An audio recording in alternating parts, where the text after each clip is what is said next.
Hello, listeners of the Art Versations podcast.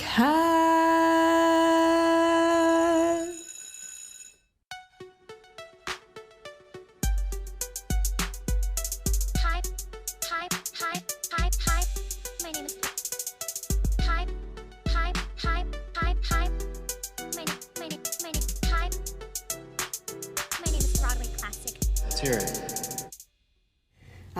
It's another week, and I hope you and your loved ones are staying sane with the COVID virus, toying with our everyday lives. As always, I'm Bri, like the cheese, and I love art. And if you're tuning in, it's probably because you do too. And if you want more of this podcast, consider hitting subscribe, leave a comment, a review. That would be much appreciated. For this week's episode, I have another double feature for you. My guests are Kristen Carcone and David Norsworthy. Kristen and David are the co-directors of Toes for Dance, and they are currently accepting applications for Ignite. Ignite with a little exclamation point. Ignite is a one-week contemporary dance program that is focused on self-discovery and creative process. It runs from July 26th until the 31st of this year, and there will be an online version if the program does not happen in person due to COVID.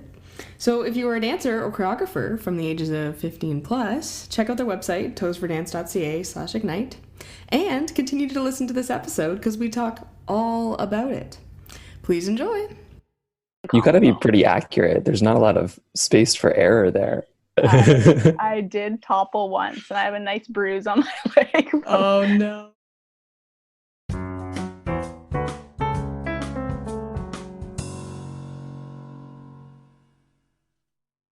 Hi, David. Hi, how's it going? It's good. How are you? Pretty good. Hi, Kristen. Hi, thank you so much for having us.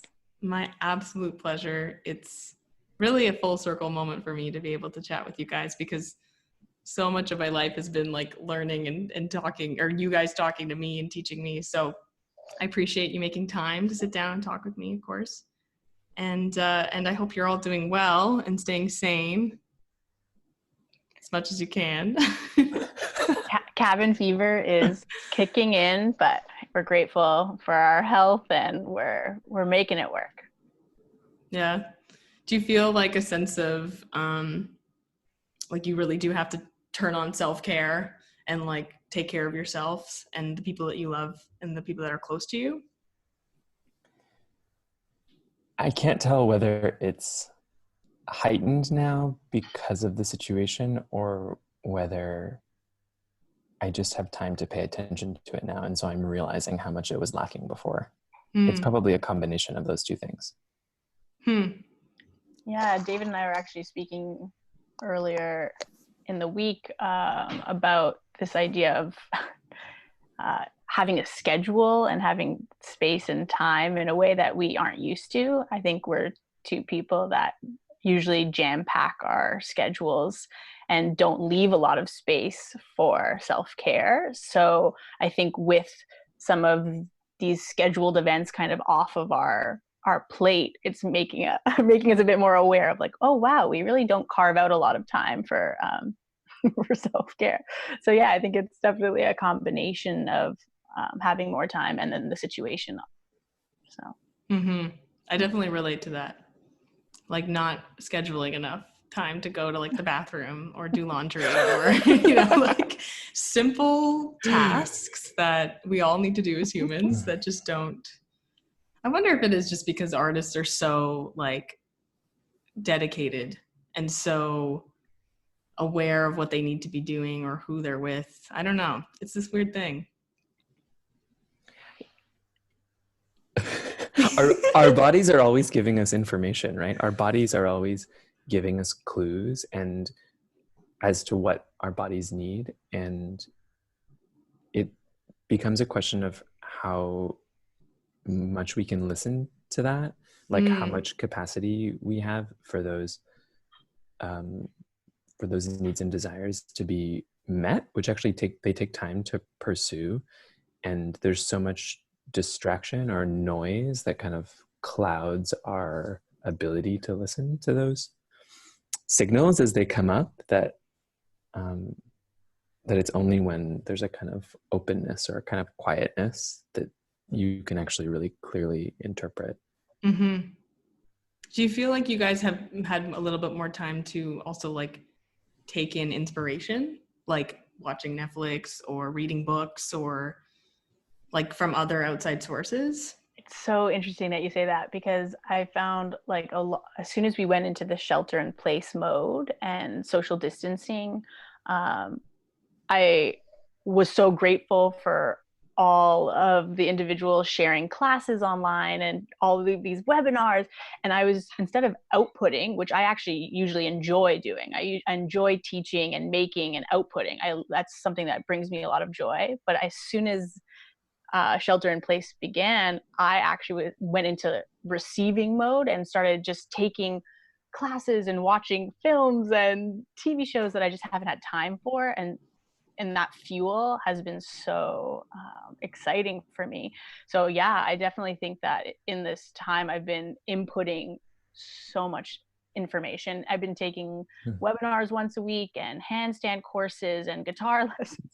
And it's not coming from a place of like feeling like I have to, but just more out of excitement for these possibilities. I'm like, oh, I have time to play with something that I usually don't prioritize or don't create time for. So yeah, it's been wonderful with receiving some new sources of inspiration that aren't necessarily dance and dance technique, but looking at other sources of fuel has been great.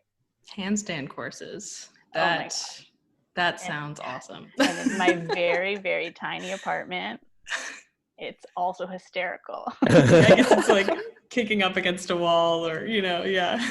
The widest free wall we have is our front door, and there's like furniture to either side. So it's been comical. You got to be pretty accurate. There's not a lot of space for error there.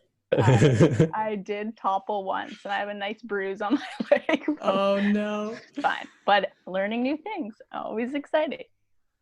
That's awesome that you're adapting. That's so great. Well, yeah.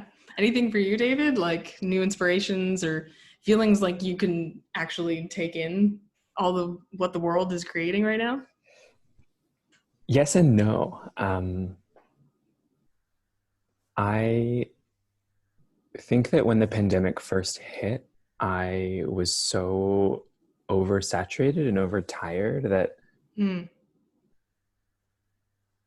then kind of in shock that my curiosity didn't emerge for a couple weeks. There were a couple weeks where I kind of was just sleeping and spending time with my boyfriend and like really not being curious at all. And then it was only after I had a chance to ground myself in this new reality that the curiosity came back. It always does. It always does. Yeah. If you give it time, you have to be patient when it disappears. Even though that was a little bit terrifying, there was a moment, there were, maybe a couple of weeks where it was a little bit depressing. Like I just had no urge to be adventurous or to try things, except for food. Food was always there as a kind of sense of inspiration. I was like ready to eat all of the delicious things. That never went away. But more recently, I've been learning Japanese, which is something that I've always wanted to do because I am Japanese, and this is a part of myself that I don't know very much about. So a kind of reclaiming of some of my heritage and connecting to my ancestry has been really super fun. And of course, there's like a totally different alphabet, plural, alphabets. So that has been a really interesting first stage of like cue cards and this kind of thing. And then I've been doing quite a bit of reading too, like reading a book about the physiology of love, like what happens chemically in our bodies and in our brains when we learn to love something, and how love changes us. Like it quite literally changes the way that we're wired. And then I just started reading a memoir of Marina Abramovich, who is a very famous performance artist who is just the coolest. I'm very inspired by something she's talking about and doing. So I'm glad that your inspiration came back, or your your sense of wanting to take in art. I think it's okay to have times where we feel, like we need to sleep and do, less artistic things and more like things that we've been neglecting, I guess, with like seeing people we love. Yeah. Wow. A book about the physiology of love. I think that's also really important right now, like to understand how we can be kind and loving and open with our love. Wow. That's awesome. It's called The General Theory of Love. It's a really good book. I would really Who's it recommend by? it. To be honest, I don't remember. If you can't find it, it's all good. It's right up there.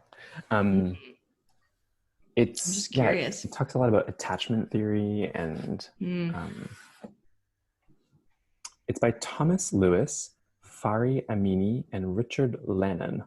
Okay. And it's really poetically written too. It's like not super sciencey, which is nice. There's a lot of poetry in it, because actually the study of love and therefore the study of consciousness is, you can't really pin it down with science, or they can't do that yet, or maybe never. So he uses art and poetry to get at some of these big questions, which is really cool. I want to get a copy of that. That's awesome. Cool. Nice. Okay. So yeah, there it is. A little bit of both, like, taking in things, not taking in things. Yeah. I mean, it seems like it changes every day, like where we are in our world and what the current state of like the artistic community is. But yeah, no, I think boredom sort of allows us to shift into like what we actually want to take in and what we like really desire. Segue, let's go into talking about Ignite. Yay. Now that I know that you guys are all good and we've checked in. So you guys have run, and actually you're in your 8th year. Congratulations on that. That's awesome. Oh, wow. So cool. Thanks. And I'm going to treat it like we're staying in person. I know it might be moving to online, but let's just say it's going to be in class. We're going to have people.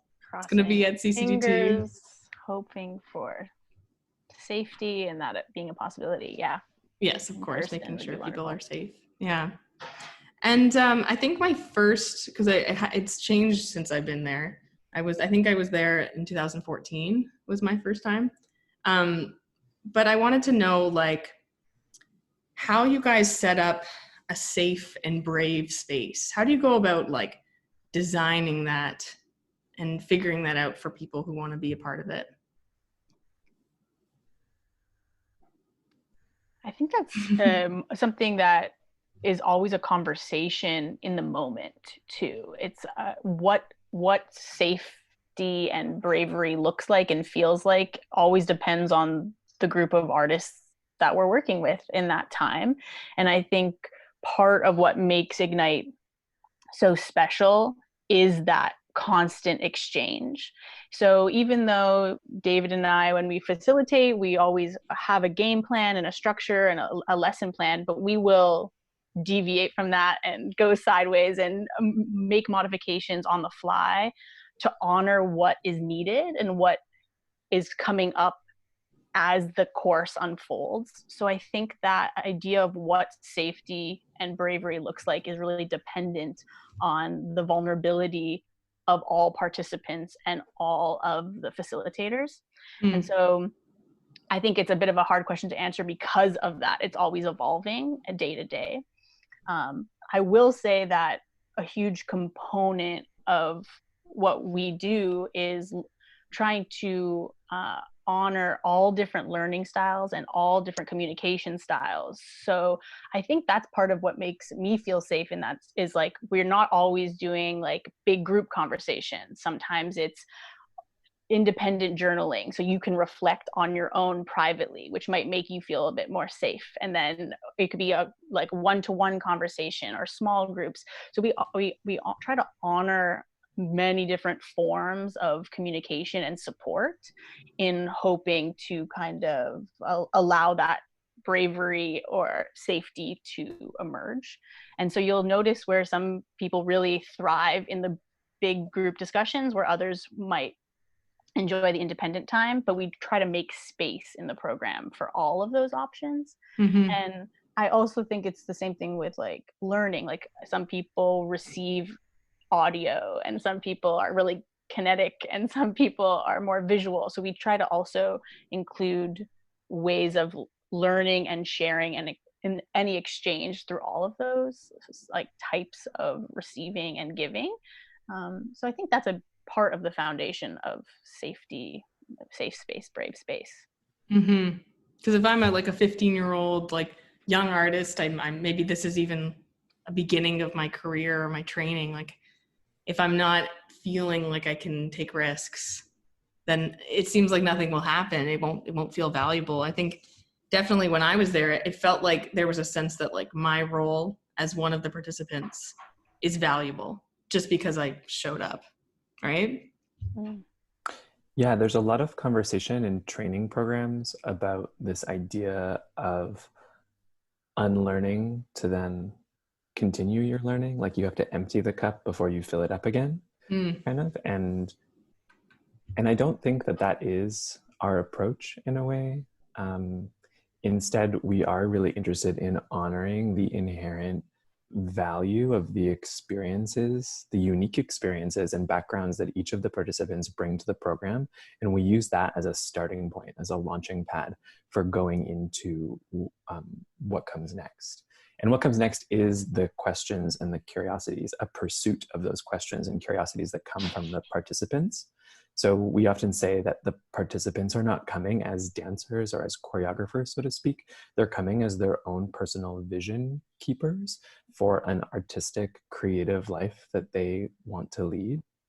And I think it is because the questions and curiosities that each participant brings, it's rooted in their own personal experience, like based on wherever they are in their trajectory of life. Right. Because it does come from that really deeply personal place. It is both vulnerable and safe. Like it already has both of those elements kind of worked into it. But I mean, there's also a huge sense of responsibility in that because you're not relying on the facilitators to tell you exactly what to do. It's a collectively generated experience. And kind of like what you put in, you'll get out, I guess. Yeah. Absolutely. So our role as directors and as facilitators is to try to meet all of the participants where they're at. And sometimes that looks like round circle check-ins where we're just like sharing one word or one main sentiment about how we're feeling in that particular time. Sometimes it has to do with kind of undoing the hierarchy of these programs. So where we kind of step down as the lead and we kind of like appoint other people within the program to kind of like self-moderate in small group discussions or certain things like this. So there's a couple of different, specific ways that we're working to balance the way that power is distributed in the room. So it really does become an exchange rather than like I'm teacher and there's a wall up against me and you all have to like absorb whatever I'm giving to you, I guess. Yeah.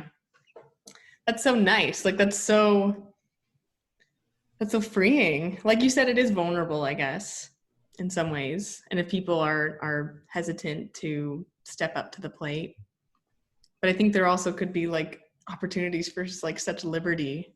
Yeah. And I think it's as soon as people smell that or begin to taste it that you realize that your vulnerability leads you closer to some kind of truth that is a bit inevitable for you. And so you can either do it now or do it later and do it in the support and comfort of all of these other artists who are on that same journey with you. Or you can wait, or you can be patient with it. It's really your choice. And because the autonomy stays with the individual, because they have the option to opt in or opt out or to make choices in a way that suits them throughout the program, I think that's part of what adds that safety net too. And just for some like quick facts, it runs from July 26th to the 31st of this year.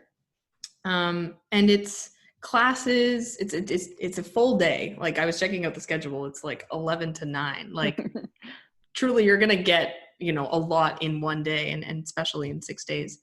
of classes and research labs and life coaching sessions. That's awesome. Field trips, like there's so much variety. It's like all 4 food groups being consumed. Yeah. It's so interesting because as you said, the program has evolved immensely, and year to year, I think the way it's structured and what we include evolves, and we're trying to stay as like active listeners of the community as well as within ourselves, noticing what is shifting and what is needed and what the cravings are. And I think that's why we've added things like life coaching in. I think that was a big part. David and I, as individuals, as humans, not even as artists, we're kind of always investigating what our interests are and how to become the best version of ourselves. Like we are always kind of doing that work.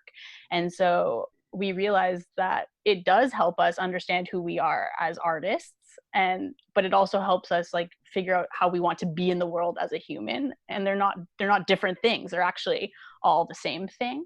So maybe this program does have less like actual formal dance classes, but I think it's all part of the discovery and the learning, figuring out like you as a human, what excites you, what makes you scared, where's your anxieties, where's your hopes, and finding all of those like layers also allows you to take class differently and notice. So just I think that it helps you be a better student, a better leader, a better teacher when you're examining and questioning and just investigating yourself as an individual. So like the life coaching was things that we as individuals found interest in and then decided to include it in the program. And it's been some really powerful, beautiful sessions we've had so far. Are these sessions like one-on-one with each participant, or is it or group or? Day to day it shifts. We did bring it on the final day, we bring in a life coach to kind of sum it all up, but the exercises or activities that we engage in throughout the 5 previous days are all experiences that we've gained through different courses ourselves and different leaders. So it's a fusion of journaling and discussions and improvisations. Like there's a few different ways that we investigate the life coaching strategies. And it makes it so much more unique, like you said, from like a formal dance training program. This is really touching upon so many different aspects of being an artist and being a young artist, especially. Mm-hmm. I feel like those questions. Go ahead. Yeah. It's what comes up is I think one of our main points that hasn't changed actually is that we've always wanted the program to be more about process and less about product. And every year we're figuring out how to shed more and more of that finality, that end product. So that's part of the evolution. So the goal of being process oriented, I think, has been with us from the get-go. But navigating how we do that, that's been part of like, okay, actually this still feels a little product oriented. How can we shift it? So it's been almost like this idea of removing and evolving layers to get closer to that true goal of the program or essence of it. And it changes every year, like you said. Yeah. So I think like when you were part of the program, there was a lot of choreography, and so research that you would generate with a choreographer. And I think that's shifted, and so now it's more about researching with a choreographer, asking questions, but then not trying to create some sort of product that's shareable. So we've eliminated the idea of sharing anything and really just focusing on the making and the questions and the playing. So there's no extra pressure of trying to produce. Yeah, and so the research labs that happen every afternoon are approximately 2-hour sessions where you're working intensively with a choreographer. Just the idea is not that it's arriving at a culmination point. It's about diving into some of their ideas and immersing yourself in their philosophies so that you could kind of get a little bit of perspective around what your priorities and questions are. And so you try it out, you embody it, you have a chance to ask them questions, you have a chance to physicalize the concepts that they're exploring, and then that all kind of enters into you through osmosis, and then you'll keep some of it and be influenced by some of it, and then you'll let some of it go too and be like, that wasn't for me. And that's all a part of refining your artistic vision, as we call it. Lovely. That's so nice to have the chance to like experiment and try and fail, and like it is a lab in that way, I guess, because you don't really know what the outcome is going to be. Yeah, and the cool thing is that Kristen and I and the choreographers don't know either. Spoiler. Yeah, like the whole reason why the program is changing and evolving every year is because we are actually really super invested in this series of experiments. So this is not like a rigid program that's about experimentation. It actually is a grand scale experiment if you zoom out. So our invitation to participants is to join us on that journey of inquiry and experimentation. And with the field trips too, like you guys visit museums and like other places besides a studio where people can be inspired and take in, like where else have you gone? Museums or other places? We've done some like pretty, I've enjoyed the field trip so much every year. Nice change of scenery, I guess. It's so cool. Yeah. It's also like welcoming in other art forms as well too. So we have been watching films. Each year we watch one film. We also have gone to see live theater and watch a play. So like there is like fight choreography in it, but not necessarily any dancing. And so it was like looking at a lens of live theater and movement, but not from like a conventional like contemporary dance place. So we've seen plays, we've done live music events, like outdoor live music experiences. What else have we done? A reading of a book, right? Yeah, we went to this book lecture at the Toronto Public Library that was all about the intersections of art and social justice. We also, last year, we hosted a works in process evening where we invited 2 solo artists into the studio to share works that they have been exploring recently. Sorry, did you already say that? I don't think so. No, yeah. Okay. Yeah. Okay. Yeah, and I think this is all because like we're trying to get at this through different angles. Sometimes if you just keep kind of pounding down at the same thing from the same direction, like dance from the direction of dance, then it can kind of lose some of its three-dimensionality. So instead what we're saying is like if we zoom out and kind of walk around it and get at it from the side or from behind, how does that work?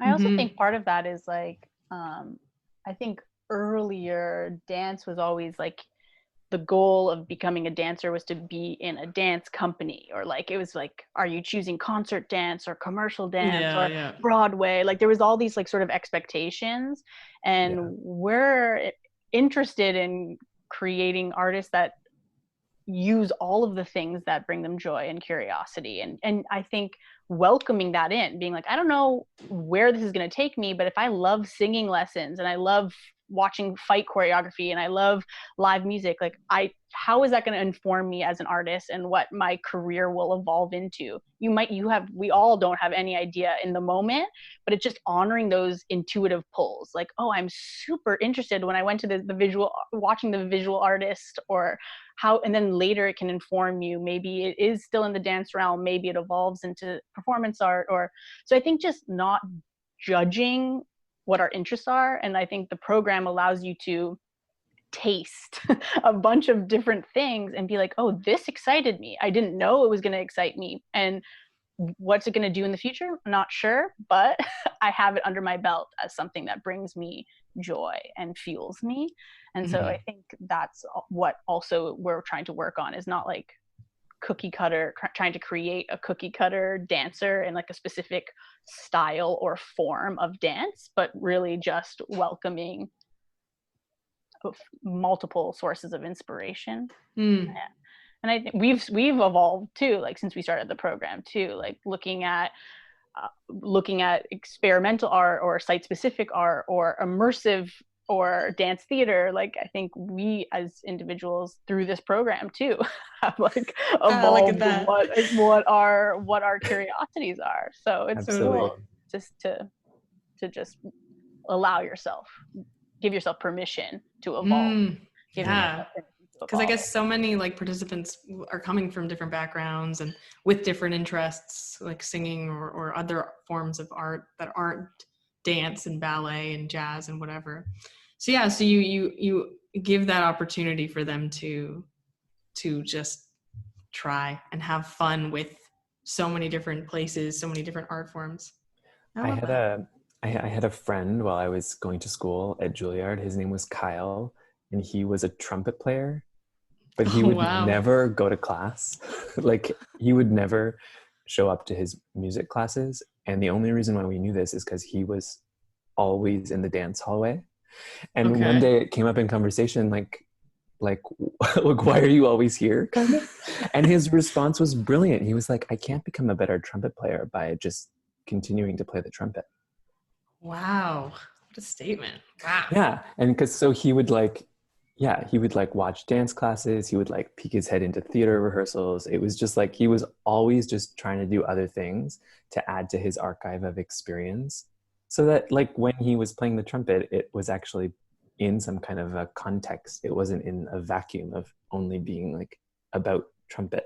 You know? Yeah. But instead it had all of this other kind of like relational this contextual or this relational value added to it. Wow. Yeah, and a trumpet player is so musical and understands music composition, but then so much about other arts is also musical. You know, like there's so many intersections, right? Like between art forms. Yeah.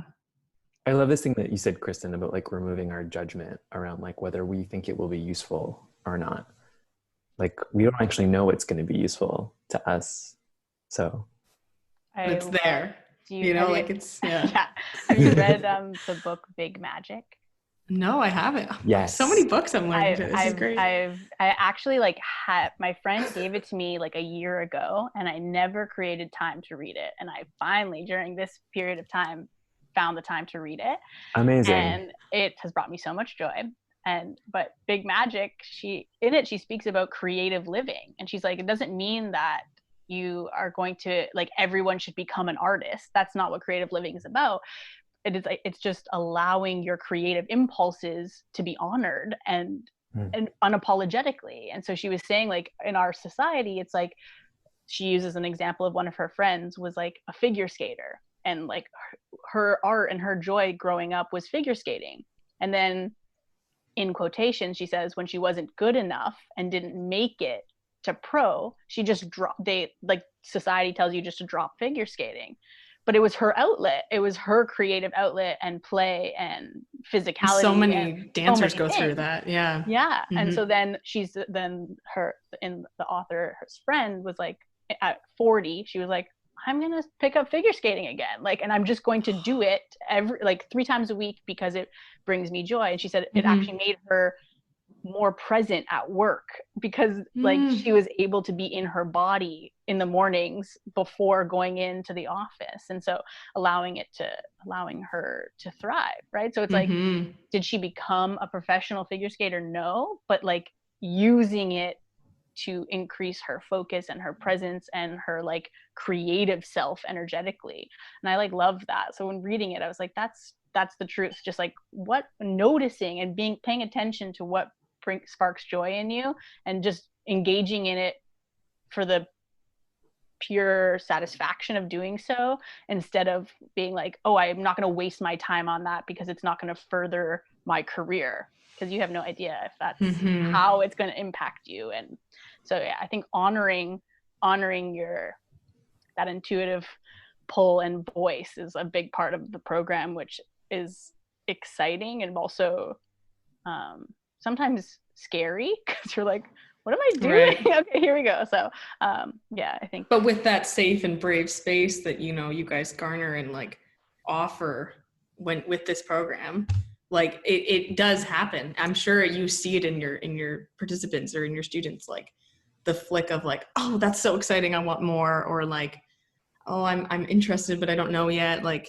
do you see that in the people? Like, yeah. Oh my! Oh When yeah. I researched labs, I was remembering like I think it was Fran Chudnoff was doing like a house kind of urban Okay. class, and then you're seeing all these dancers come alive in a way that they were like, we've never done this before. This feels so cool, and it was just like awakening something in them. And Mm. same thing with like when Elke came in and doing some of the fighting monkey, like you see the shifts in people, and it's like a surprise to them, and but then they get to honor it throughout the week, be like, oh, what I learned here I'm going to carry it into this next research lab, or yeah. So it's we definitely see some of those epiphany moments. So And rewarding.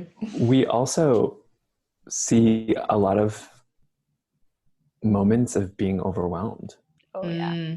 honestly. And I say that and I bring that up out of an interest to make this conversation as real as we possibly can. Like, you can't have a brave space without there actually being fear in the room. And so, like, in order to cultivate a brave space, it's not to say that fear is not allowed. It's to say that fear actually is allowed, and that we're going to do what we can with fear in the room with us, to not let fear take over. Actually, in Big Magic, there's this really super nice passage about fear where the author describes fear as someone that you're going on a road trip with. And the idea is that fear, like, you need fear to kind of protect you from not driving off a cliff when you're going on a road trip. Yes, very important. But still, fear cannot drive, absolutely not. And it cannot be in the driver's side passenger seat either. Because if they're right there, and if fear is holding the map, fear is going to tell you everywhere to go. So fear has to be in the back seat, she says. Which She's is still there. Lovely way of putting it. Yeah, fear is around, but fear is just not totally in control. And I think that's part of what makes the Ignite experience so rich and so meaningful for a lot of participants, is that what we're saying is not that these negative things can't be with us, but that we actually have to hold those negative things. And we have to take care of them, and that we have to fully acknowledge them as a way of allowing ourselves to really be in the room with each other. Like, because if we don't acknowledge them, then we're not actually being ourselves, or we're not being our full selves. So there is an effort to actually kind of excavate those things, which means honoring the moments that we feel overwhelmed with too much information, or means honoring the moments where you actually say to yourself, that thing that choreographer is saying is totally contradicting all of my beliefs about dance. And it is making me feel unstable, and so I'm not gonna go there right now. It's setting boundaries, and it's about vibrating with all of our insecurities and vulnerabilities, like Kristen was saying earlier, and that make us human, that make us in some ways creative. Because I think, like, a lot of the time when I feel fear, and this is just a personal thing, like, it's because I really care about something, or I really see the value in it, but I'm not ready to go for it or dive in yet. So so you want to, like, see your fears and give them little hugs, and know that they're there, and they're always going to be there, as you grow up too, I'm sure, so yeah. I've also been doing some work around the idea of, like, what's the difference between fear and discernment too. Like, being discerning is also like, so I'm like trying to notice that, and like and label, because we can't control the emotions and thoughts that come up. That's something we can't do. We physically cannot control them, but we are in charge of our reaction and our response to them.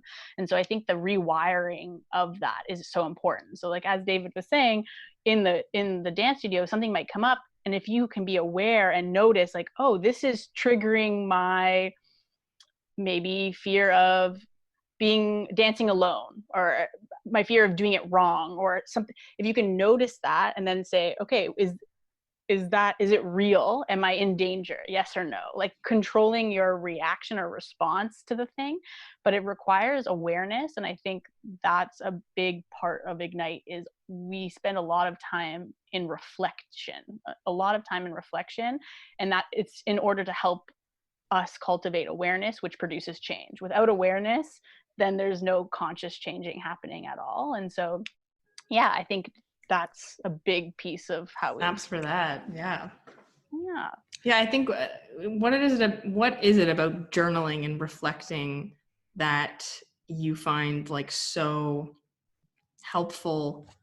Because when you put something down, right, you get it out of your head and all of a sudden it's on a paper. You can see it, you can rearrange it, you know, like I think it's really great that you guys allow time for that, but I'm sure people are like, I don't want to write about myself. Like some people are like, I'd rather go watch a video and someone, you know, on YouTube to tell me about it or something like that. Like, I don't know. I guess my question is like, how do you give that to your participants and then like let them actually write? What kind of exercises or prompts? Before touching on the actual exercises or prompts, I just want to say that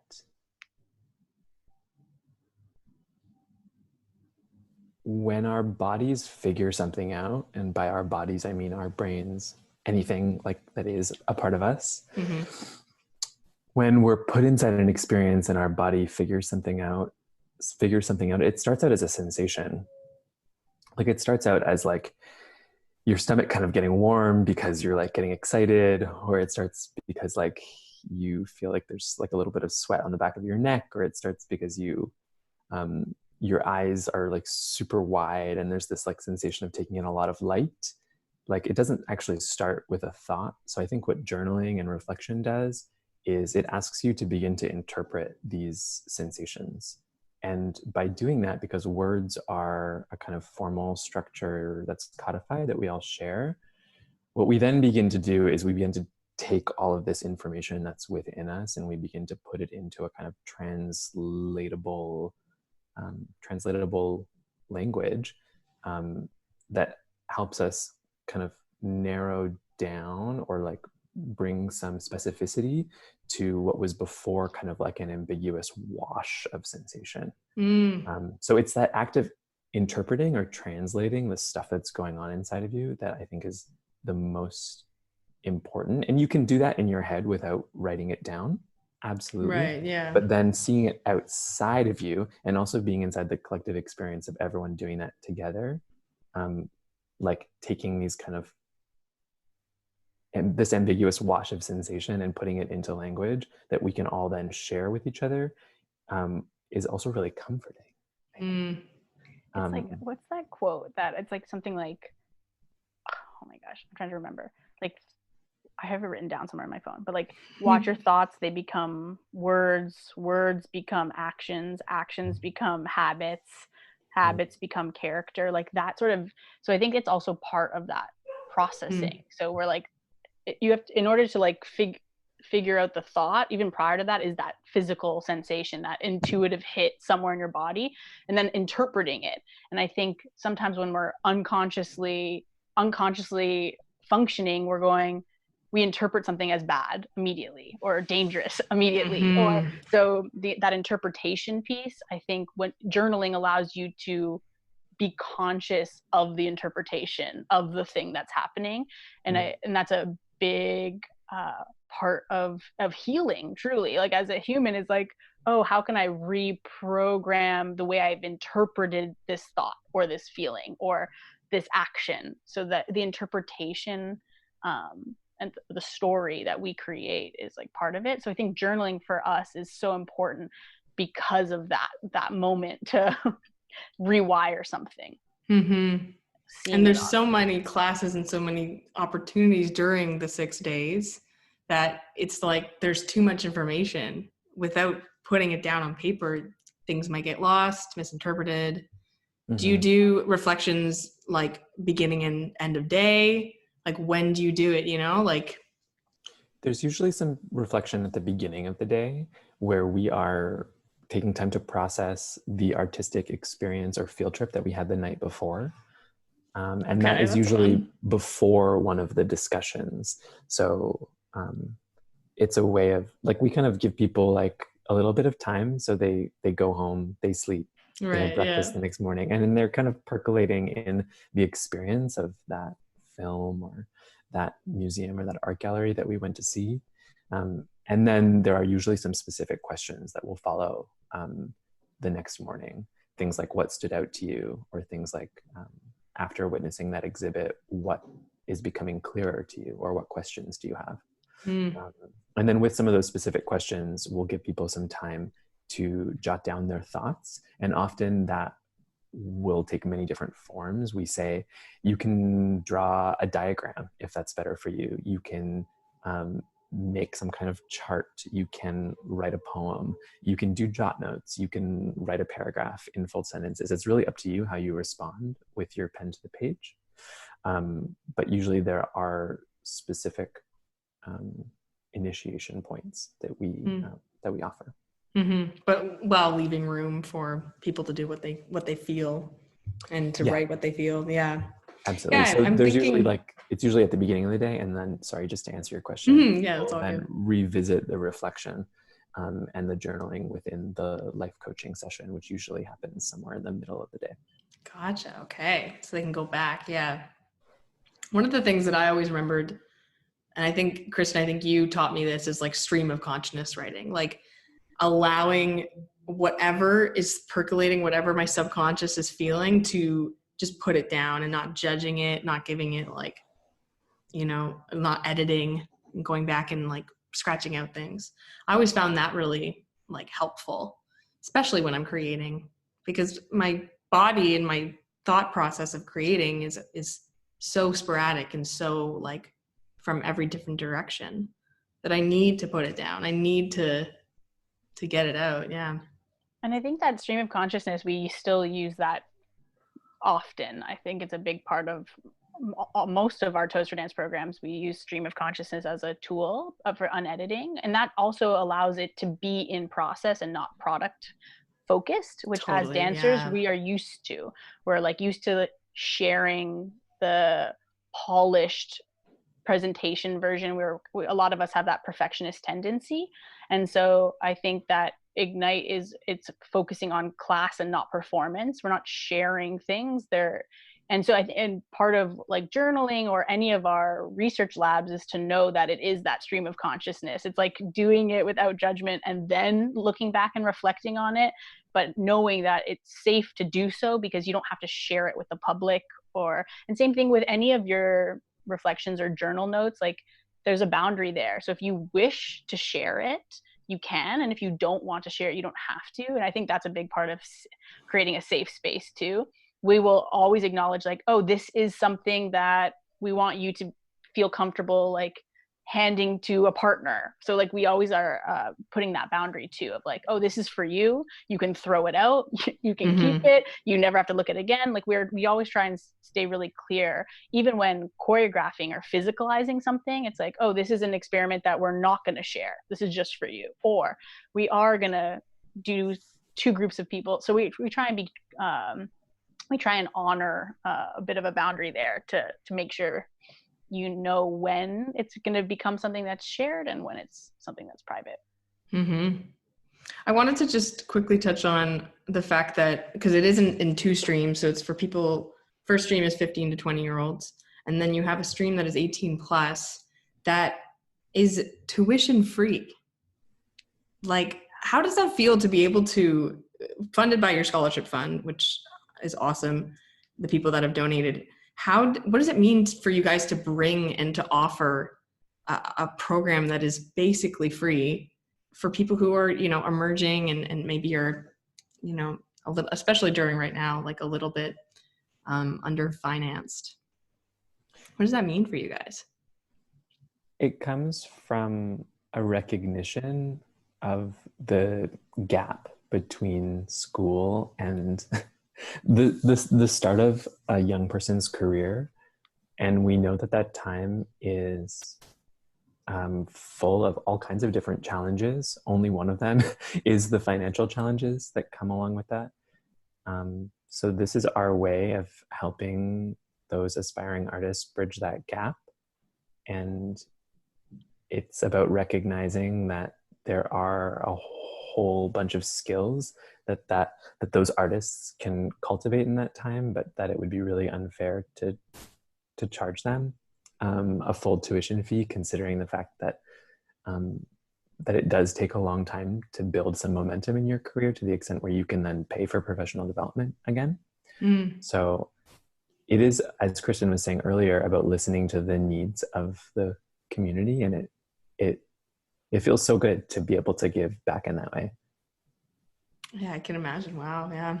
I think it's something that we've been hoping to be able to do from the beginning. And so we are so grateful to our donors for the scholarship fund, because it's become possible in the last couple years. And I think we believe in lifelong learning, and if financially learning becomes like that's the barrier, it's heartbreaking to be like, oh, you can't receive an dance education because of that limitation.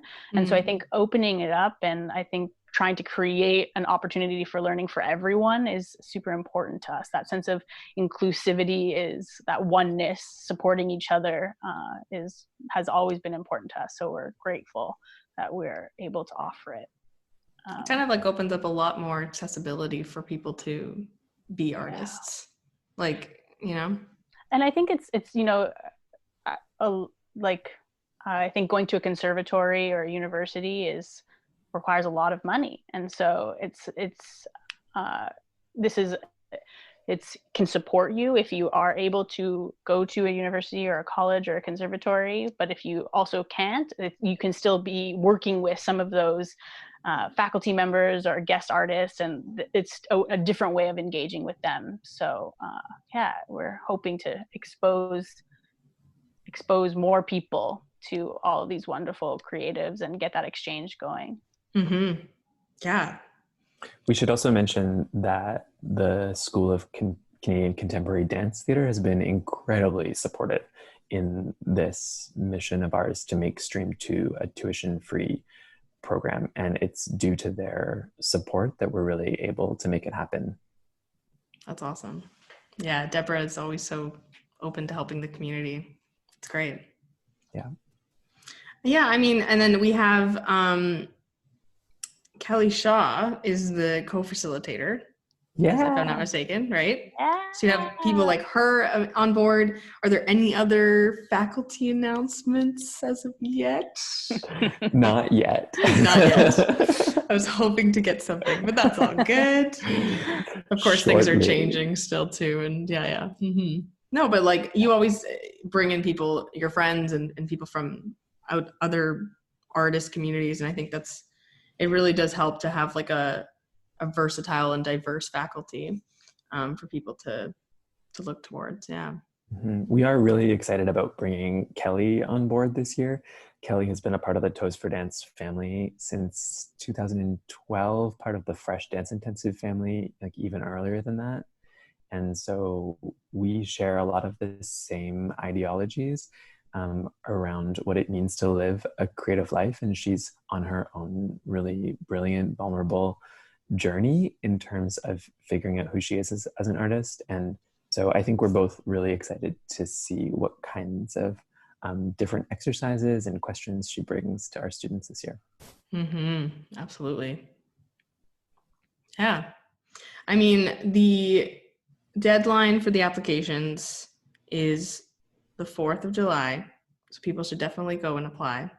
I'm wondering, like, if you can just give a quick sort of download of what the application process is for people. Yeah, the details are, you want to take it, David? You can go for it. I could. Either or. It's always the problem with having two guests. I feel like I can't like swerve it easily. Just giving each other the eyes, like. quickly, I'll start, and then Kristen, if you want to add anything, please Perfect. do. The application process is super simple. It's all outlined on our website at toesfordance.ca/ignite. Essentially, it's a 1-minute video of your improvisation. And so we ask that this is filmed in a way that makes sense for you, given the COVID-19 space restrictions, so you can do it at home, on your condo balcony or in your backyard. And we ask that there's no fancy editing, like it's not a montage, but we really just get to see you inside your creative element. And the most important thing is that that we can see a bit of you, like to not be afraid to show who you are in that video. Yeah, just to add to that, it's not about your technical facility. It's really about your artistry and your willingness to share that with us. So again, I think that without any editing and the need to kind of show off any sort of tricks or what you're capable of, it's more in what you're researching and curious about as an artist that we're looking for in those improvised videos. Yeah, so like a very like not easy, but a very it's able to happen for people to just easily go on and do a little quick video. You know, there's no like going to the studio and having an audition in person. Right. Anyone can apply. Yeah, it can be super informal too. Yeah, we're not looking for anything really impressive. It's really about honesty, I think. That's great. That's great. People should definitely apply. Yeah. I will be applying.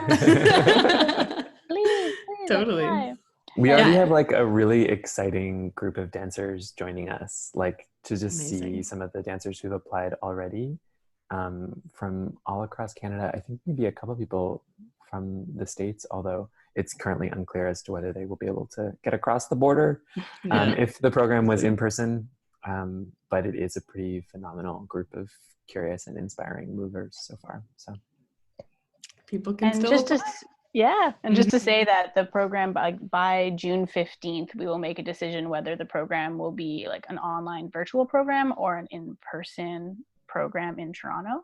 So June 15th is when we will make that decision, and the program will still have field trips. Like we will still be watching films, and so there's a lot of the classes, the class structure will still exist. It just might be like it might change in duration, things like that, but we're going to continue to keep all of like the life coaching and the classes, like all of the structure will remain the same. So nice. So even if you feel like you can only attend if it is virtual, please still apply, and then by June 15th we'll let you know. Yes, apply. And I will link the Toast for Dance website and their Instagram and your individual Instagrams, of course. That would be great. So please check that out, everyone. One other thing that we could mention too is that we normally offer some open classes during Ignite. So if you're not able to attend the whole program, but you're still interested in being a part of the Ignite experience, then there are usually some classes in the late mornings and early afternoons that are open for drop-ins. Nice. Yeah, that's easy. That way people can come in and out if they want to, or financially if they can't. Yeah. Great. Exactly. Well, I feel like that's all I wanted to pick your brains about. Is there anything you guys want to add or plug or anything? The mic is yours. I just want to say thank you. It's so exciting to us to watch your evolution as an artist. And I know that sounds like such like a parent thing for us to say, but it's just like we've known you for so long, and watching you evolve, and this podcast, it's so inspiring to us to see how you are leading and creating community with vulnerability and not apologizing for who you are. And I celebrate your Broadway, your singing, your contemporary dance. Like it's really, truly amazing to witness you in action. So you're going to make me cry. Thank you. On my own podcast. That's very kind of you to say. And yes, you guys are very much like my parents. And I'm absolutely thrilled that we got to chat and catch up. And yeah, anything to add, David, or tell me more about myself? No, anything to I plug think at all. Kristen said it so well. I just wholeheartedly agree with everything that Kristen has just put forward. Thank you. Yeah, thank you so much. Right now, it's a little bit unclear about what the artistic community is, but I think we can still talk about it and have some discussions. So I appreciate you both being on here. It really is a nice moment, a nice full circle moment. Truly. Absolutely. Mm-hmm. Sending you love and distant hugs. Yes. Virtual hugs. Everyone apply for Ignite. Go out and do that. Check out the website. Yeah. All right. We're gonna stop the recording. Here we go. Thank you. Thank you so much for listening to the Art Versations podcast. If you like what you heard, subscribe, rate, and leave a review to help the podcast grow. As well, follow the podcast on Instagram at Art Versations Pod. That's ARTVERSATIONSPOD. You'll find photos of each of my guests so you can match a voice to a face. Let's keep the conversation going. DM me with your own thoughts about art, as I would love to hear them. I'm always up for a good old-fashioned chat. Till next time.